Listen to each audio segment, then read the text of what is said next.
Hey everyone, Matty here with Paint&Go Studios with another exciting painting tutorial from Loot Studios' newest game, Malediction. In this video, we will be painting the Starcast Halls, which is the terrain set primarily associated with the Conclave of the Spheres. This tutorial is designed with beginners in mind, so with very few paints and in a few easy steps, you will have your set looking great and ready for battle in no time. So come along, follow the steps on screen. Before we jump in, you can choose how to 3D print your models, as both file types are included in your starter kit.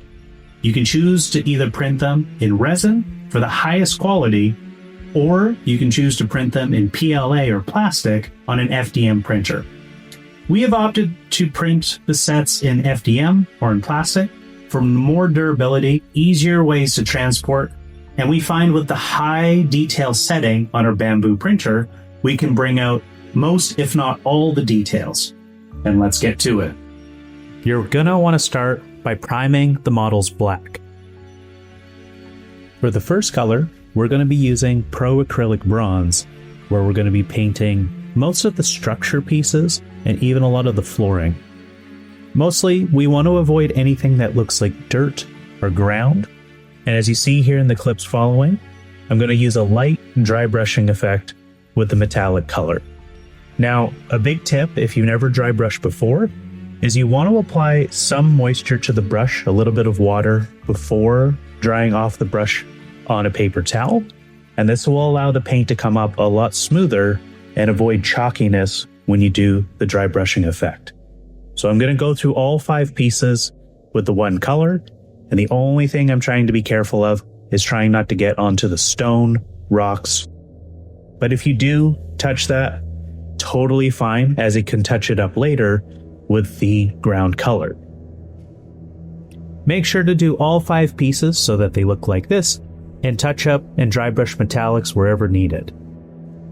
Next, I'll be using Dawnstone to dry brush the ground and the dirt that's surrounding the metallic structures. So I'm going to use a new paper towel here to dry off the excess paint, and I'm going to be able to use this with pretty good coverage and even use it to cover up any of the metallic that might have caught the stone when we were doing the previous step. So I'm going to go ahead and take a little bit of time here, carefully going around the metallic structures one piece at a time. I can use the same color for all 5 pieces. And as you can see, I'm carefully going around even the ground structure a little bit as I go on the dirt. So do all 5 pieces and make sure that you're letting some of the black show through to give that textured effect on the floor.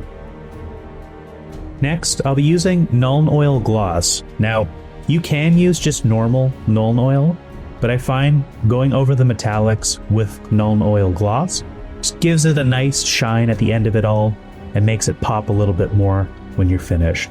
So I'm gonna apply this heavily into the recesses of the bronze pieces that we painted before. Let that sink in. We'll continue with another wash, Agrax Earthshade, which will then go onto the ground effect that we just avoided. This time, we'll do the very best we can to avoid any of the metallics we just shaded. So take your time here, even though I'm going pretty quick, avoiding the bronze structure. Next, we're going to add the glowing blue effect throughout the pieces by either using a sponge or an airbrush. So for the airbrush, I'll be using Beharoth Blue mixed with thinner and flow improver. As a pro tip, just make sure to add the thinner first into your chamber before mixing in the Citadel paint, just because it is a little bit thicker than traditional airbrush paint. I then go ahead and test it on my glove or a paper towel, just to make sure I'm not getting any splattering or weird effects. I then go ahead and paint any of the glowing effects, such as the smoke, the fire, and even some of the pieces on the ground, just to give a centralized glow and magical feel to each piece. Let it go over onto the bronze a little bit to really sell the glow. Now, you're probably wondering, Matt, why are you using an airbrush in a beginner's tutorial? But as this is one color and pretty simple, I trust you guys. But no worries if you don't have an airbrush. As you see, you can also do a similar effect with a sponge by just dipping it directly in the Beharoth Blue and dabbing it so that it goes out where you're keeping most of the color in the center of the effect. I'm then going to apply this glowing effect randomly across all the pieces, and less is more in this step. You really don't want to cover up all of the bronze and the dirt effect that you've done in the previous steps, but this just adds that magical feel as you go around, so pick and choose where you want it to go. It particularly looks good on the centralized pieces here, and I'm going to go and spray this from an above angle just so I'm getting a cool volumetric effect with the airbrush or with the dabbing, and giving again that glow on the brazier and on the ground. Next, put away the airbrush or sponge, and we're back to dry brushing. We're going to be using Corax White in the faintest amount, so I'm really trying to take off as much of that excess paint off the dry brush as I can, and we're going to be applying it to the top as a highlight to any of the blue that we just put on. This is just going to enhance the glowing effect and really make it shine on the tabletop. So I'm going to go ahead and apply it only to the top of the smoke, on top of the magical effects that we've painted blue, and in the center of any of the blue glows that we've done on the bases. And with one final color of Pro Acrylic Silver, we're going to be doing our final dry brush and highlight of the whole set. So I'm going to go ahead and apply just on the top of the bronze structures that we've painted previously. That way we're just catching a little bit of the edges and the tops of the bronze, just to give that little extra shine effect to help it pop up on the table. Again, be very careful not to get onto any of the stone or to mess up any of the blue that we've done previously. And finally, just using any of the previous colors we've used before to just make sure that you're dry brushing and finishing the effect. So here, I'm just applying some Dawnstone to clean up the bases just a little further to match the rest of the set. And there you have it.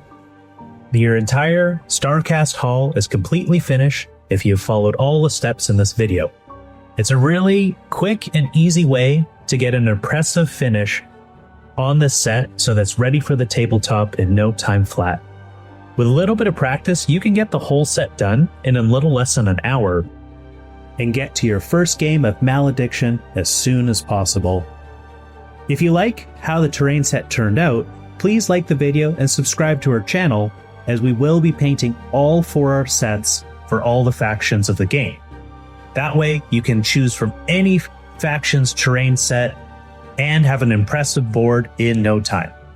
If you like how the effect turned out and want to match it to the models of the set, please check out our previous video on how we painted the Seekers for the Conclave of the Spheres.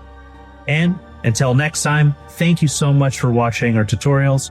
We want to make it easy for you to get into Malediction. Take care.